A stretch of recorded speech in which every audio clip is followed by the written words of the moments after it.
Good evening and welcome once again to Glenwood Football. I am your host, Ronald Frazier, and with me is the head coach of Glenwood, Coach Jason Gibson, who we're going to discuss this past week's game with Bessemer and also the coming up game Friday with Springwood. Coach, how important was that win against Bessemer Friday night? It's important. It was huge. It was huge. I mean, it's a lot better doing the show today than it would have been if we'd lost, because it really put us in a good spot. And we'll talk about playoffs later. But just from a confidence level of it might have been the best football game we've played in 2 years I've been here. Total game, offense, defense, special teams. I mean, they put it all together, and it feels pretty good. Well, and that's one thing that we'd like to mention to the folks, that we alluded to this last week, but this is Glenwood's first win against Bessemer since 2013, and this was a convincing 24-6 win. And the first thing that we'd like to talk about is the one that I'd like to talk about is the drive. Bessemer won the toss and elected to defer to the second half and gave you the ball first. Now, talk about that first drive. So basically, the first to the second quarter. I didn't realize what was, we had made a plan to run the ball, and we were going to give it we were going to run behind, Tater and behind Kelsey Allen and dare them to stop us. And we just started, it was 3 yards here, it was 7 yards here, it was a yard here, and I don't know if I threw the pass. Somebody asked me if we threw a pass. You threw two. Mm-hmm. But when I watched the film, 3rd and 3, we get it. 3rd and 1, we got it. I think it was a 3rd and 7, we ran the ball and we got a first down. So we just kept churning it out. As we got down close to the goal line, one of my coaches nudged me, and they were like, look at the scoreboard. I'm like, we haven't scored yet. And he said, no, look at the time. And there was a minute left or something, or minute 5. And I'm thinking, we just had the ball for the entire first quarter, and it was 18 plays. And kind of set the tone. I mean, it's weird. I had a coach call me. The coach from Bessemer called me, after the game. He was very, very polite and congratulating us. And he said something that was weird, but I thought about it, and I was like, wow, that's pretty true. He thought, as bad as Edgewood is this year, that our team came together and that Edgewood game put us on course to where we need to be. I think we came out against Edgewood, so we're going to run the football and play defense. And it kind of set the tone, and then that translated back into that first drive with Bessemer, and what a drive. I mean, and to cap it off with a touchdown, I think it just validated everything that we do in practice, and it let the kids know when you just run the ball like that 18 times down somebody, it gives you a little bit of confidence. And that's right, and that's one thing. Bessemer had come into that game with a 3-game win streak, and in the regular season, let alone the 3 games against Glenwood, and that was a 150 left in the first quarter when they scored the first touchdown. So you did run the ball well. Bonds finished with 160 yards plus for the game. How do you feel about your offense where it is right now? It's weird how it evolves every game. Every game you have you're always going to try to add something because that's the nature of the beast. You see something on film, if I do this, we can beat them. Or if this team plays a defense, if they're going to play that defense, if I move this guy over here, I run this pass route, that'll work. And sometimes you forget to just do what you do. And I kind of went back to that again. I did it with Edgewood. I did it with Bessemer. And we basically said we're going to run these 3 or 4 things to allow our players to play and not think. And it worked out. And the offense has just evolved into obviously you have to cover 6 and 2, which is O'Neill and Clausell, which is a good benefit for us. But I don't think we're going to come out and throw it 35 times like we did the first 3 or 4 games of the year. The last couple of games we're running it, throwing the ball maybe 15 times if we need to. And that's allowing us to less penalties, less turnovers, less mistakes, and then, of course, you see what the results are. Right. And you didn't throw the ball a whole lot, but I wanted to mention, in fact, I'm going to skip this. y'all got the ball back on a great play by your defense. It is 4th and 11 from the 29-yard line. And y'all lined up for a field goal attempt. And you called timeout. And what was going through your mind at that time? We'll talk about what happened after that. Well, Thomas had a pulled hamstring. Thomas can make field goals from 50. So ball's no 29 plus 17 yards. That's a 46-yard field goal, Right. which he can make. But I thought 4th and 11, let's just throw it up. Maybe they'll intercept it. It'll be a good punt. Pin them deep. I had nothing to lose. I thought of the 3 things that could happen, I thought 2 of them were good. You could throw an incomplete. We could catch it. That's the good thing. Or we could throw an interception. And in most cases, that's a bad situation. But 4th and 11, pinning them deep, I didn't mind it. And so that was the thought process. I thought, we're here. 11 yards is not much when you got a passing offense that can throw the ball. And that was the decision. On that 4th and 11, Cameron O'Neal got behind the secondary and adjusted to the ball, and instead of a turnover, he caught a 29-yard touchdown pass that put Glenwood up 14-0, and we're still in the first half. So that was a big play, and it was a good catch by O'Neal. Now, again, we want to mention about the defense. They made 2 big turnovers.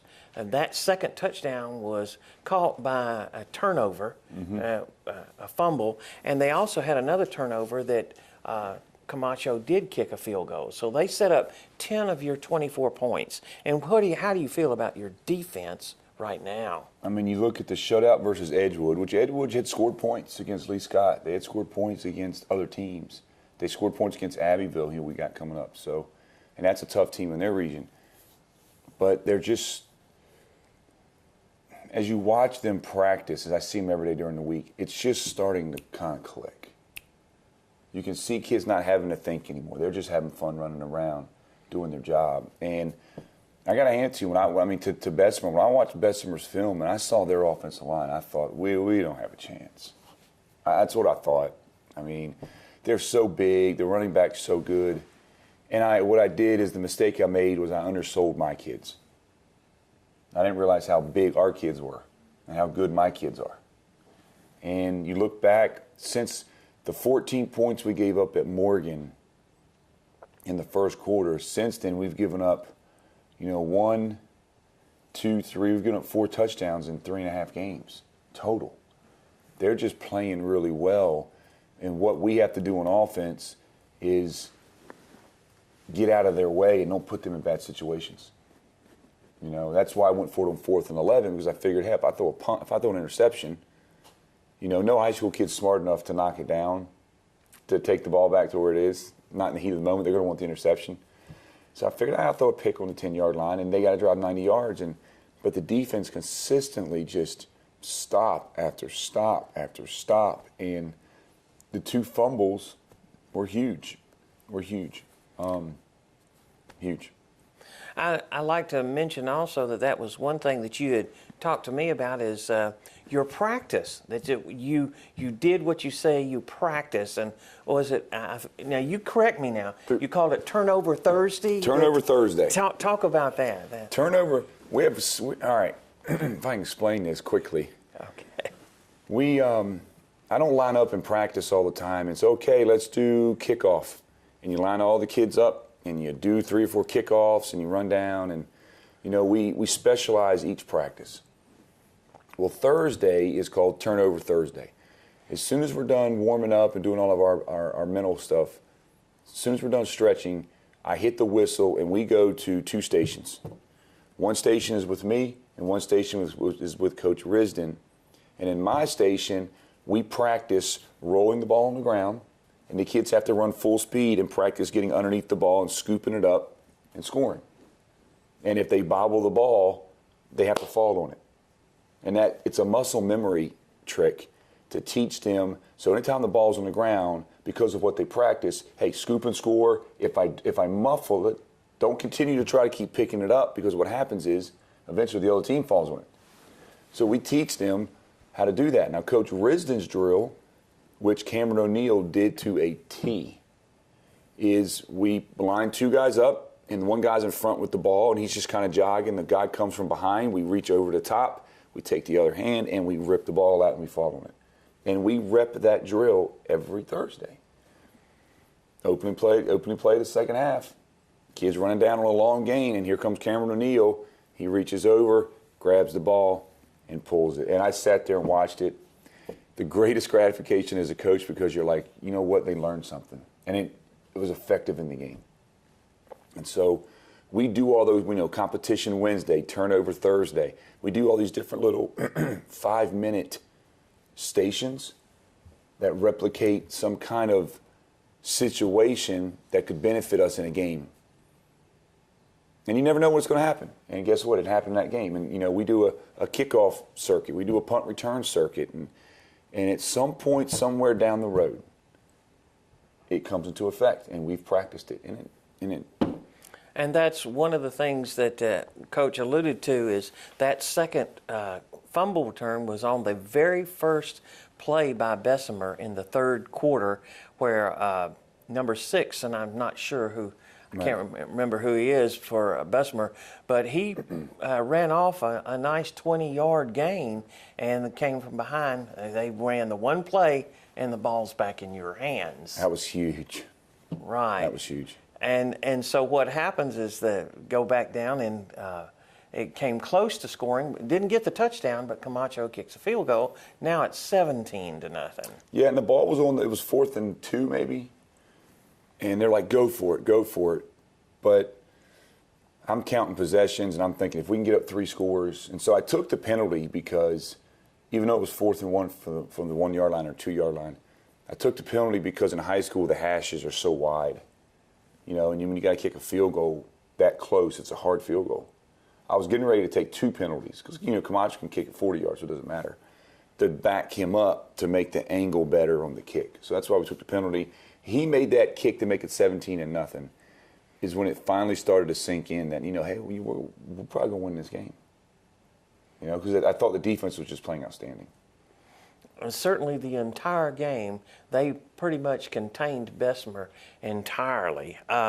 In fact, Bessemer did finally score, and that was late in the fourth quarter with their backup. I say backup. He's actually the 3rd leading ball carrier on the team. They have so many. Yeah, they got some players. Yeah, but their guy, and I remember his name is McLean, scores the touchdown, and they elect to go for 2.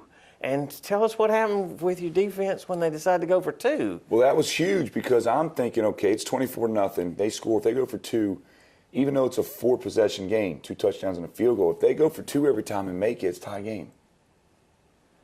And I'm like, oh, here we go. So they threw a first play, it was pass interference, and then the second play, it was a kind of a goal line stance, and we stop them, and they don't make it, and that kind of sealed the deal. Right. In fact, they only got the ball one more time the rest of the game.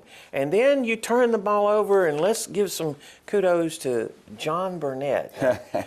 Kayleen Bonds had done a great job running the ball from there. And when you got the ball and they turned it over on downs, again, your defense stopped them.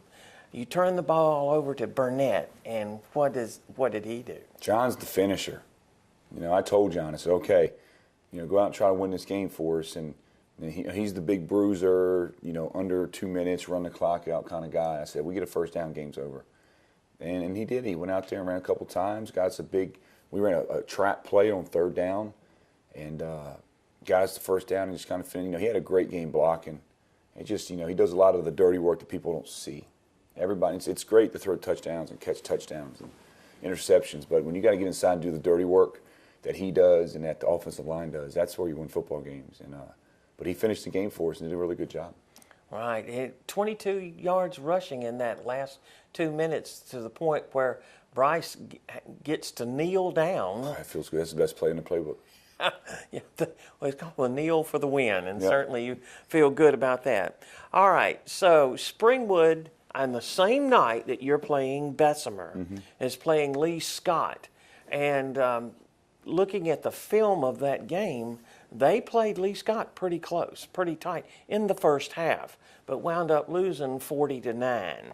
So they are certainly still in the playoff picture, depending on what happens Friday. But they've got a quarterback that's thrown for nearly 1,200 yards and run for 100, almost 200 yards, and has scored 10 touchdowns. Can you talk about your opponent, Springwood, now?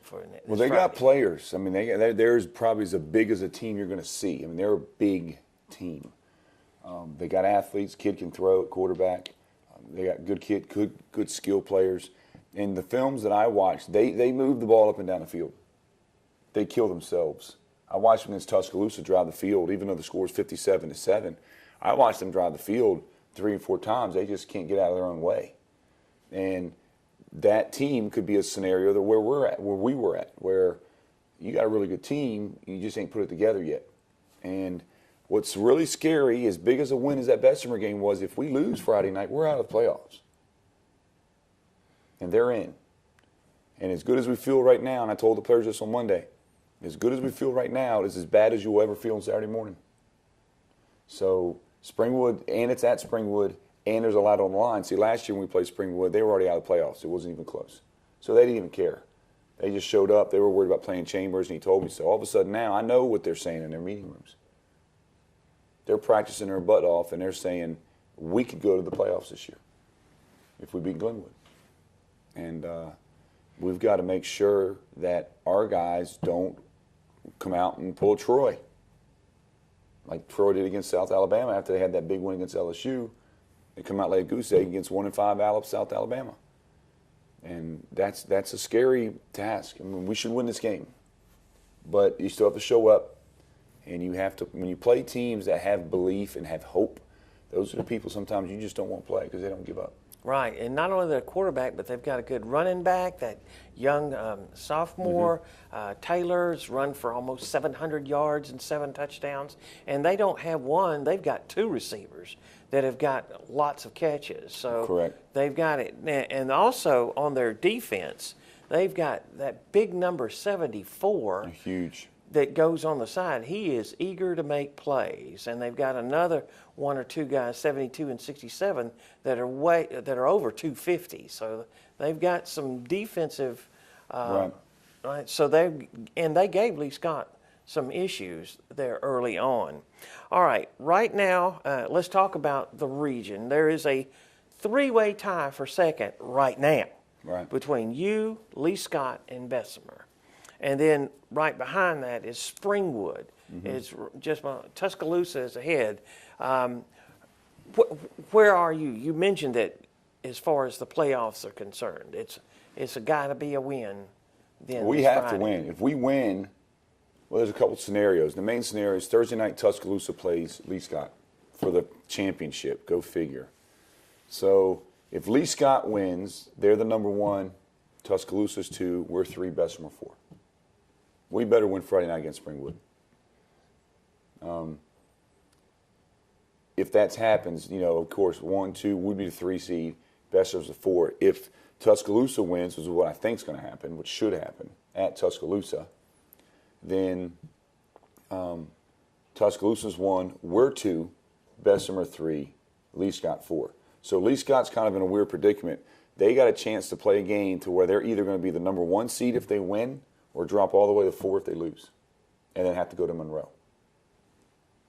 So either scenario works for us as we talk about the region, because the way it's going to play out on the other side, if we're the 3 seed, it actually works out better for us from a team standpoint. Because if we're the 3 seed, we get to go play Pike. I'd love to play Pike again. Okay? But if we're the 3 seed, we get Pike, and we'd be in the same bracket with Lee Scott playing Hooper. Well, Lee Scott's going to beat Hooper, and that would put us in a conference championship against Lee Scott. I'll take that all day. Whereas if that scenario happens, that sends Bessemer to Monroe, Tuscaloosa to Fort Dale, and the winner of the Monroe-Bessemer plays the winner of Tuscaloosa-Fort Dale. So Bessemer and Monroe can beat each other up and knock one of them off, and then the winner of that game has to play Tuscaloosa and knock one. So you could knock off 2 or 3 of the best teams in the conference. 2 of them could be gone. We'd never even have to see them. So, but I'd rather be at home. I mean, at this point in the season, I don't care. We've already played all those teams. Should have won Tuscaloosa, and we should have won Lee Scott. You know, and so that's where we're at. And Yeah, it does get complicated, but the key to that is the fact that you win Friday, you're in. We're in. You know. We're in. So that's a big, big, big game as far as where the team will be. I believe Bessemer plays Northside Methodist or somebody. yeah, their like schedule's that. done. They Northside Methodist or Edgewood. Might be one of the two. One of the two. Yeah, they don't have anybody left on the schedule. This is really the last weekend because the weekend after that, of course, we have Abbeville as a non-conference. Lee Scott plays Pike, doesn't matter. So a lot of games at the end of the season don't have any. Heading as to where you would play into in the the playoffs. Right. But Friday night's everything, and as we talk about it, we're going to find out. How now I've heard, this is what I've told that number 10, their best receiver, is out for the year, which is a huge blow for them, for Springwood. So I think he dislocated his elbow. That's a huge issue for them. But as you look through Springwood plays through the conference, they always start out with some lower end schools and start out 4 or 5-0. And then they lose every conference game. Of course they beat Edgewood, but they got blowed up by Lee Scott, blowed up by Tuscaloosa, blowed up by Bessemer. So I expect us to play well. It's just it's a mental thing with my guys. Right, and that could be very important because it is a home game and they know what is on the line. Right. You discussed about the Springwood receiver. How about your situation as far as injuries are concerned? Anything to report about the Bessemer game or where your guys are? We had no injuries. Randy Bell, we're waiting to get Randy back. Hopefully he'll be back for the playoffs. He had a sprained MCL, so he'll be good to go once. He could probably play this week, but we're just not. I see. We get him back. I'm not going to play him against Abbeville. We'll get him back against the playoff game. Camacho has a hamstring, but he's working through it. Wade Henderson, hopefully we get Wade back. Wade's one of our offensive linemen. We can get him back soon. But the O-line's playing well right now, and it's playing well with one senior. 1 senior, 2 sophomores, and 2 juniors, and that's exciting.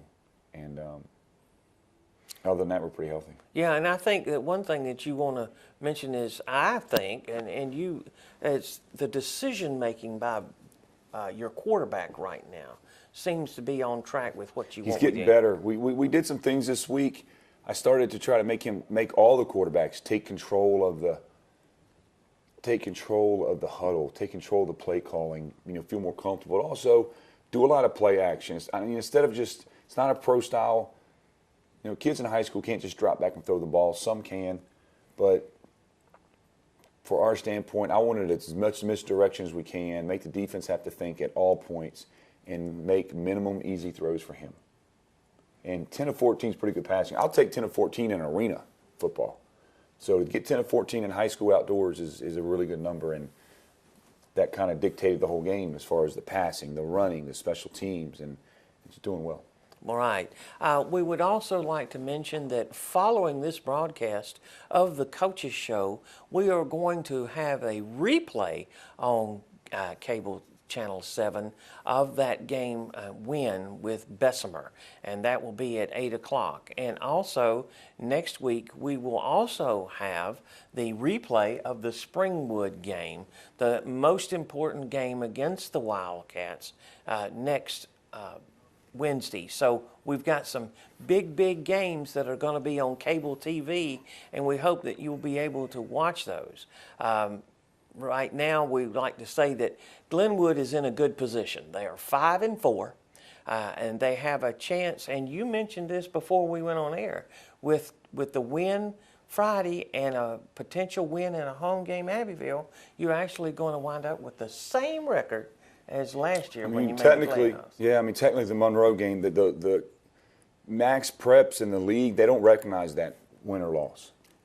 So technically, we're 5-3. If we won the last 2 games, we finished 7-3, number 2 in the region. Last year we were 7-3, number 2 in the region. So the difference is last year, we got We lost that one game, the Pipe, but we got blowed out by Bessemer by 20. And Morgan beat us by 28.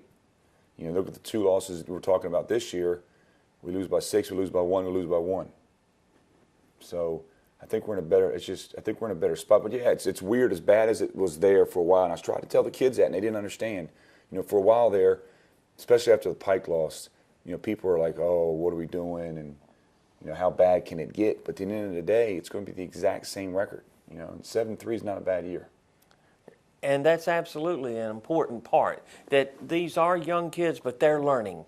And I hope that they will continue to learn, and hope we have good success for Glenwood next Friday. Coach, thank you for being here. I would like to add Okay, please. that we this week we added our Pee Wee football team, finished the whole season undefeated. And I want to say a big congratulations to Coach Crow and Coach Denny. They did a great job with those young kids. They were very well coached. They had a great support from the families and from the parents being at every game, and to watch those kids grow and go through a whole Pee Wee, and everybody was gunning for them. And to watch them go undefeated was special as a coach and also as a parent, because my kids, we get to play for them next year, so I'm excited. And then the JV team last night, you know, beat Lakeside, and all the kids got a chance to play. And what was great was we had in our second string 8th and 7th graders on the last drive of the game.